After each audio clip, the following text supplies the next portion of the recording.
Into ఉంటాయో వాళ్ళు బహుగా, వాళ్ళు ఎంత పాపులైనా, ఎంత నీచులైనా, ఎంత దౌర్భాగ్యులైన, ఎంత దుర్మార్గులైనా వాళ్ళ కుటుంబాలు మాత్రమే ఆశీర్వదించబడతాయి.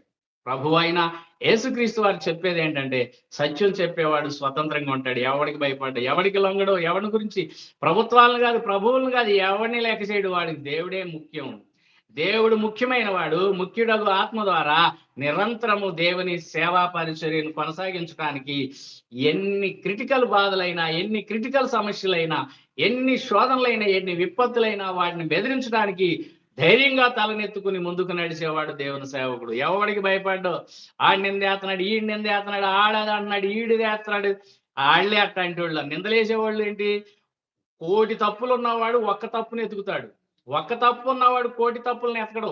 ఒక్క తప్పు ఉన్నవాడు ఏం చేస్తాడంటే కోటి మందిని తప్పులను సరిచేసి రక్షించే ప్రయత్నం చేస్తాడు. ఏ విధము చేతనైనను మృతుల్లో నుండి నాకు పునరుద్ధానం కలగాలని, ఏవేవి నాకు లాభకరములై ఉన్నవో వాటిని నష్టపరుచుకుని వాటిని పెంటతో సమానంగా ఎంచుచున్నాను. నేను క్రీస్తును సంపాదించుకున్నాను కాబట్టి ఈ భూమి మీద ఆస్తులు, ఐశ్వర్యాలు ఇవన్నీ నాకు పెంటతో సమానం అన్నాడు పౌలు గారు ఫిలిప్పీ సంఘంలో.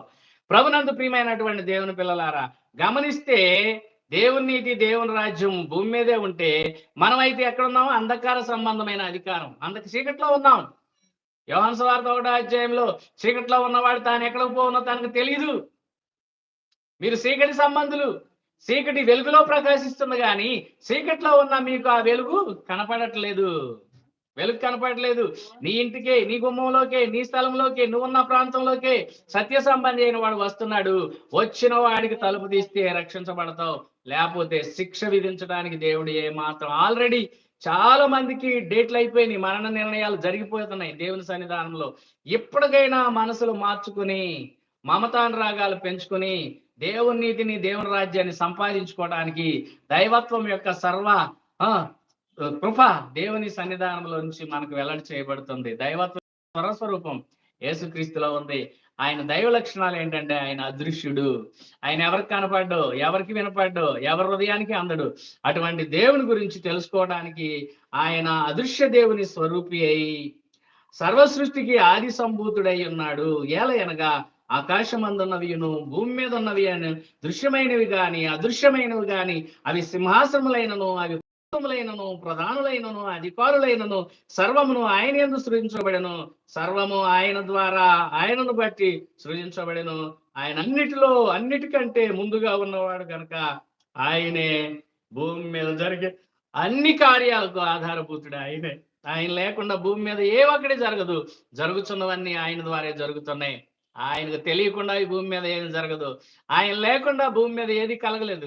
కలిగినవన్నీ ఆయన ద్వారా కలిగిన. ఆయన లేకుండా ఏ ఒక్కటి కలగదు. ఆయన లేకుండా ఏ ఒక్కటి జరగదు. ఆయన లేకుండా ఏ విధంగా కూడా దేవుని నీతికి, రాజ్యానికి అర్హత సంపాదించుకోవడం ఎవడి వల్ల కాదు. కాబట్టి దేవుని నీతి, దేవుని రాజ్యం నీ ఇంట్లోనే ఉంది. మీ అందరిలో ఉంది దేవుని నీతి, దేవుని రాజ్యం. మీ అందరికి తెచ్చిచ్చాడు. ఎప్పుడు? 2000 సంవత్సరాల క్రితమే తెచ్చాడు. దాన్నే 1000 ఏళ్ల పాలన అన్నాడు. 1000 ఏళ్ల పాలన అయిపోయిన తర్వాత సాతాను మళ్ళీ విడవబడద్దు అన్నాడు. అది మన ప్రకటన 27వ వచనంలో ఉంటది.